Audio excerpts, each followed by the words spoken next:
Madame, Monsieur, bonsoir. Je suis très heureuse de vous retrouver ce soir pour une nouvelle édition. Pensez bien sûr à cliquer sur le pouce en l'air, à relayer notre vidéo et surtout, écrivez-nous dans les commentaires. Pour commencer cette édition, la diplomatie mondiale bouleversée. Il devait être isolé, malade, mourant. Vladimir Poutine devrait pourtant accueillir vendredi des dirigeants mondiaux représentant au moins 2,5 milliards d'habitants de la planète. Pendant ce temps-là, Emmanuel Macron serre la main d'un djihadiste même pas repenti et accueille un chancelier mal élu.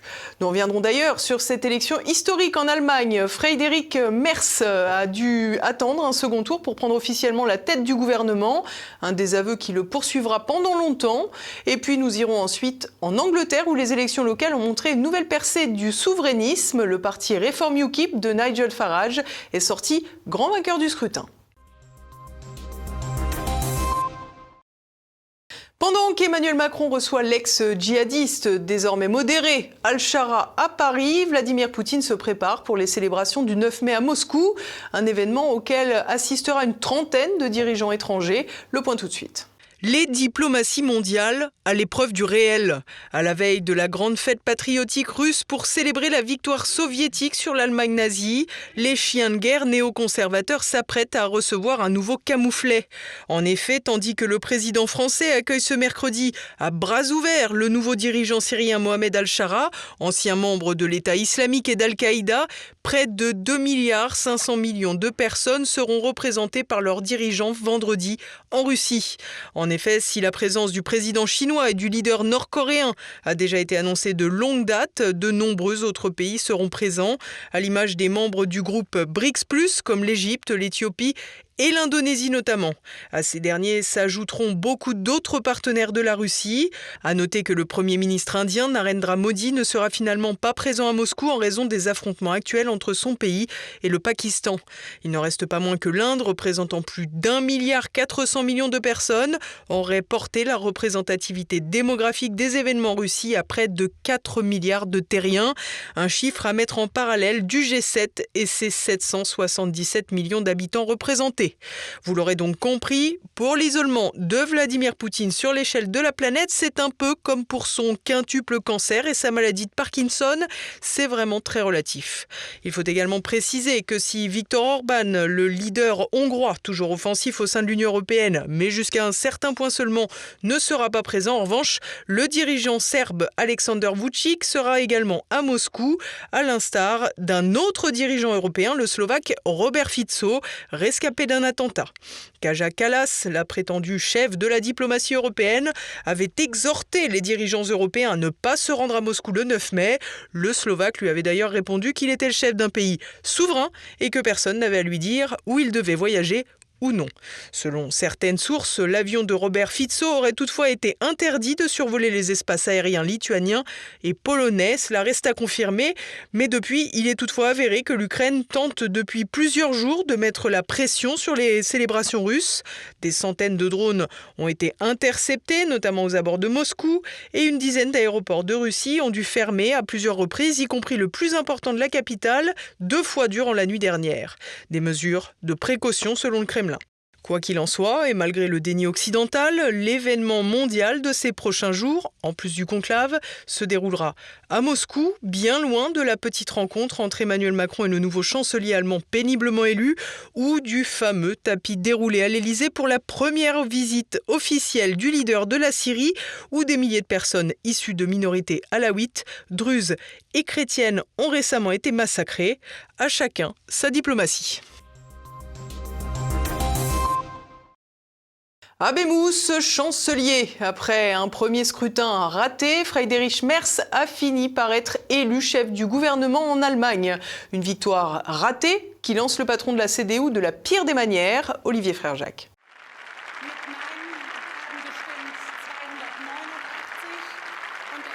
La fumée blanche en Allemagne. Mardi, Friedrich Merz, chef de l'Union chrétienne démocrate, la CDU, a vécu une journée qui marquera l'histoire politique contemporaine allemande. Attendu pour être élu chancelier au premier tour par le Bundestag, Il a essuyé un revers inédit en ne recueillant que 310 voix, 6 de moins que la majorité absolue requise dans cet hémicycle.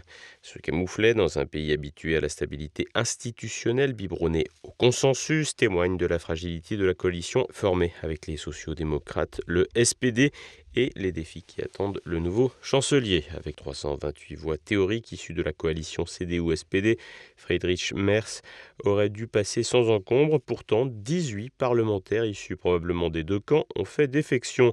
À gauche, certains sociodémocrates reprochent à Merz son virage sécuritaire et son ambiguïté envers les nationalistes de l'AfD. À droite, des conservateurs attachés à l'orthodoxie budgétaire digèrent mal l'assouplissement des règles de dépenses pour financer un réarmement massif dans un contexte d'agitation continentale et de désengagement américain. L'atmosphère au Bundestag était inédite mardi, avec des visages graves et des conciliabules dans les couloirs témoignant d'une ambiance de crise inhabituelle.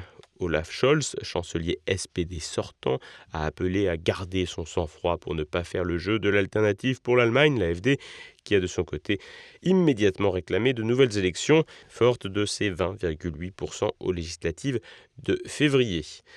Après des négociations, un second tour a été organisé dans l'après-midi. Friedrich Merz, sous pression, a finalement obtenu 325 voix, assez pour être nommé chancelier par le président Frank-Walter Steinmeier.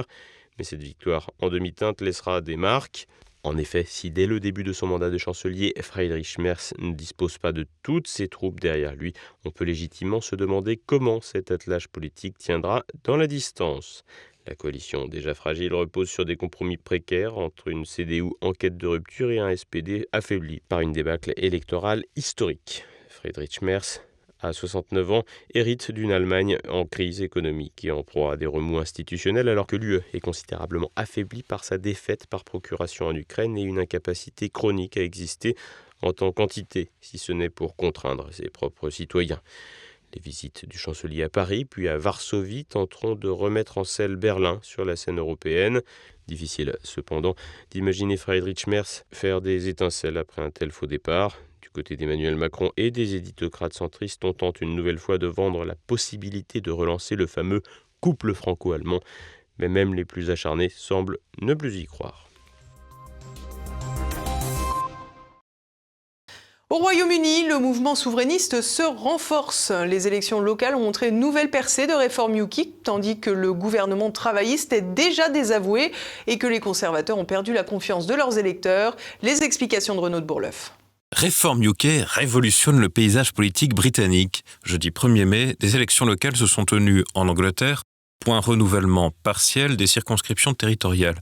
Plus de 1600 sièges de conseillers dans 24 autorités locales, la totalité des sièges sur 14 des 29 conseils de comté, équivalent de nos conseils régionaux, et 6 mairies. Le triomphe de Réforme UK, parti souverainiste fondé par Nigel Farage, est sans appel. 677 sièges, très loin devant les 377 sièges remportés par les libéraux-démocrates, formation centriste pro-Union européenne et atlantiste. Les conservateurs arrivent en 3e position avec 317 sièges, tandis que les travaillistes n'en obtiennent que 98. Notons que pour ce premier scrutin ayant lieu depuis l'arrivée de Keir Starmer au 10 Downing Street, l'échec du Parti travailliste est à relativiser. Les scrutins se déroulaient principalement dans des circonscriptions à tendance conservatrice. Reste que le Parti travailliste perd 186 conseillers, soit plus de la moitié des sièges sortants en jeu. Mais la défaite cuisante subie par le parti de Keir Starmer est celle de l'élection législative partielle qui a eu lieu le même jour. Dans la circonscription de Runcorn et Aylesbury, entre Liverpool et Manchester, la candidate Réforme UK Sarah Pauchin l'a emporté face au candidat travailliste. Pour le mouvement du Premier ministre, c'est un désaveu cinglant dans une circonscription pourtant imperdable. En juillet dernier, le député de gauche l'avait emporté avec 52% des voix, alors que Réforme UK n'obtenait alors que 18%. La formation souverainiste menée par Nigel Farage peut donc se satisfaire de l'entrée d'un 5e député à la Chambre des communes. De plus, c'est un succès dans une circonscription mi-rurale, mi-urbaine, constituée d'une population revenu modeste, montrant la capacité du mouvement à s'implanter aussi en dehors des grandes villes. Avec un nouveau député, 10 conseils de comté, soit un tiers des comtés ou régions d'Angleterre, et la mairie du Greater Lincolnshire, agglomération comptant plus d'1 million d'habitants, Nigel Farage revendique une véritable victoire pour ces élections du 1er mai. Maintenant, nous sommes l'opposition. Nous sommes ceux qui s'attaqueront à Keir Starmer. De 2010 à 2024, les 5 gouvernements conservateurs successifs se sont décrédibilisés. 9 ans après le vote du Brexit et 5 ans après son entrée en vigueur, les promesses liées à la sortie de l'Union européenne n'ont pas été tenues. Pas de reprise du contrôle des frontières, la législation sur l'immigration n'a pas changé et les flux de clandestins ont explosé. Sur la scène internationale, les premiers ministres successifs, conservateurs et travaillistes, ont continué de s'aligner sur les vues de la Commission européenne. Sur le conflit ukrainien, Keir Starmer fait figure de proue des bellicistes aux côtés d'Emmanuel Macron. Pourtant, les conséquences ont été rudes lorsque Londres a arrêté ses importations de gaz russe. Le secteur énergétique britannique dépend du gaz à près de 40%. Les Britanniques ont donc vu le montant de la facture s'envoler. Enfin, les longues tergiversations entre le vote du Brexit et son entrée en vigueur, plus de 3 ans de négociations, ont provoqué une paralysie législative, bloquant de nombreux dossiers, en particulier la crise de l'hôpital et les transports. Finalement, le Brexit a entraîné une sortie du Royaume-Uni de l'Union européenne tout en maintenant les liens avec ce même UE. Conséquence, Réforme UK, héritier du Brexit Party, a remporté ses victoires électorales du 1er mai dans les bastions du Parti conservateur. À l'issue du scrutin, Kemi Badenoch, chef des Tories depuis novembre dernier, ne veut pas se décourager. Nous avons toujours su que ce serait une élection difficile. Et je l'ai dit dès que je suis devenu chef du parti à la fin de l'année dernière. Nous renouvelons notre parti, nous le reconstruisons, mais ce sera un long chemin à parcourir pour les conservateurs. Reste à savoir si Réforme UK va vraiment dépasser sur le long terme les Tories. Dans les élections britanniques, il n'y a qu'un seul tour. Aucun accord de second tour ne peut enrayer la montée d'un mouvement politique. Et partons à présent faire le tour de France en bref. L'euthanasie au cœur des débats. Mardi, la Haute Autorité de Santé a rendu un avis jugeant impossible de fonder l'aide à mourir sur un pronostic vital individuel à moyen terme, faute de consensus médical. Évaluer le temps restant à vivre d'un malade incurable manque ainsi de certitude scientifique. L'autorité définit par ailleurs la phase avancée comme un processus irréversible altérant la qualité de vie, mettant l'accent sur la subjectivité du patient, seul légitime pour exprimer l'insupportable. Cet avis est rendu en plein débat parlementaire sur la proposition de loi dépénalisant l'euthanasie qui sera examinée dès le 12 mai. Si la notion de phase avancée adoptée par les députés est confortée, les critères demeurent flous et devraient laisser la place à une capacité euthanasique toujours plus grande, faisant de l'exception la règle. La France insoumise ou la soumission à Jean-Luc Mélenchon, c'est ce qui ressort d'un livre Enquête intitulé La Meute, publié mercredi. Les journalistes Charlotte Belaïch et Olivier Perroux y décrivent un homme violent, envoyant des messages extrêmement virulents aux membres de son parti, fonctionnant par le harcèlement et les intimidations. Le parti LFI est décrit comme reposant sur un véritable culte de la personnalité autour de Jean-Luc Mélenchon et même une idolâtrie. Le député Sébastien Delogu aurait même déclaré, je cite, « Mélenchon, c'est Dieu et je suis le fils de Dieu ». À l'inverse, blasphémer l'autorité de Jean-Luc Mélenchon coûterait cher, de nombreuses personnes ayant été évincées après de simples désaccords, Alexis Corbière, Raquel Garrido ou encore Clémentine Autain. Boualem Sansal occupe les députés. Mardi, l'Assemblée nationale a adopté une résolution appelant à la libération immédiate et inconditionnelle de Boualem Sansal, l'écrivain binational arrêté mi-novembre en Algérie. Le texte a été largement adopté avec 307 voix pour et 28 contre. Les communistes s'étant abstenus tandis que LFI a voté contre, fustigeant une récupération. Reste à savoir quelle sera la portée de cette résolution. Alger devrait tout simplement ignorer ce vote des parlementaires français. La négresse de Biarritz en disgrâce. Lundi, lors du conseil municipal de la ville balnéaire des Pyrénées-Atlantiques, la rue emblématique de la négresse a été renommée rue d'Allégresse.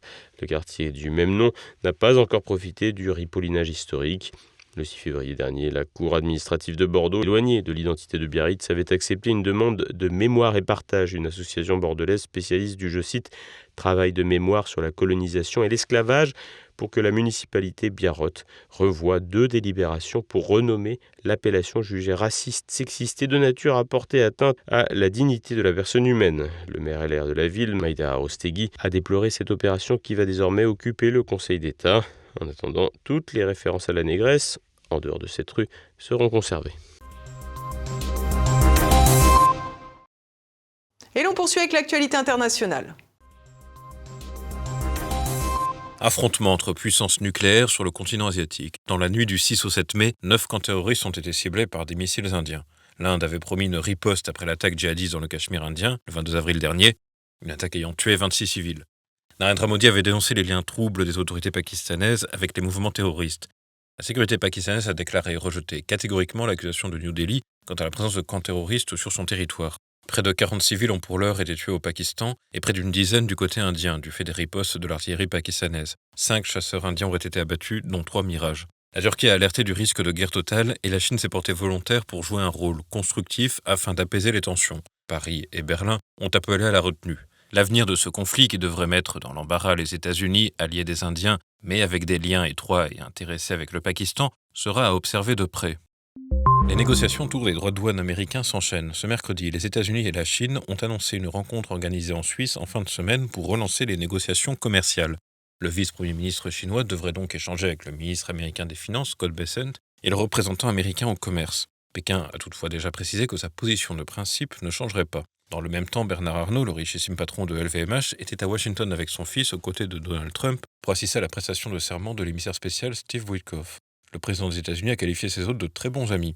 Tout porte également à croire que le patron français, leader mondial de l'industrie du luxe, dont 25% des ventes se font aux États-Unis, était là pour échanger au sujet des droits de douane américains et trouver un terrain d'entente en lieu et place de l'inefficace présidence de la République française, trop occupée à multiplier les invectives contre Donald Trump.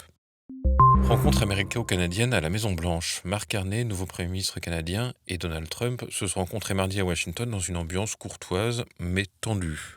Flatteur, le président des États-Unis a loué Mark Carney comme talentueux et a vite réitéré ses provocations sur une possible annexion du Canada, qualifiée de « merveilleux mariage ». Mark Carney, plus mesuré que durant sa campagne, a fermement répondu que son pays n'était jamais à vendre et a prié Donald Trump d'arrêter de le décrire comme le 51e État américain. Malgré les tensions, aucun esclandre n'a eu lieu. Donald Trump a maintenu ses menaces de droits de douane de 25% sur le Canada, rejetant tout retour en arrière, tout en disant vouloir un nouvel accord commercial. Son homologue, optimiste, a jugé les échanges constructifs, espérant poursuivre les discussions, notamment au G7 du mois de juin. L'élection du chef de l'Église a commencé. Ce mercredi, à Rome, les 133 cardinaux électeurs se sont réunis pour la messe à la basilique Saint-Pierre.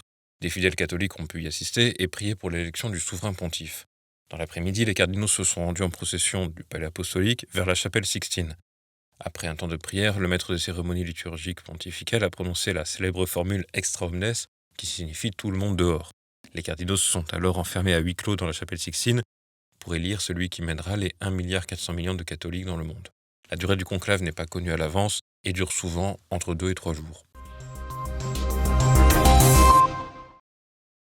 Et voilà, on arrive déjà à la fin de cette édition. Vous pouvez dès à présent regarder Passé Présent. Guillaume Fiquet reçoit Antoine Delacoste pour évoquer l'histoire de l'Afghanistan. Petit clin d'œil de l'histoire, les Azaris se sont engagés en nombre aux côtés des Iraniens et des Irakiens au moment de la guerre en Syrie, aux côtés de l'armée de Bachar el-Assad. C'était des milices chiites qui partaient combattre la révolution islamiste sunnite qui a fini par emporter la Syrie d'ailleurs.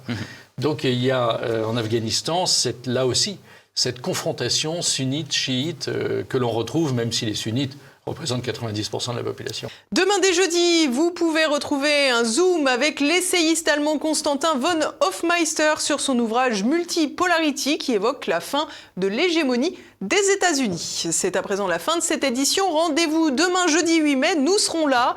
En attendant, bonne soirée et portez-vous bien. Bonsoir.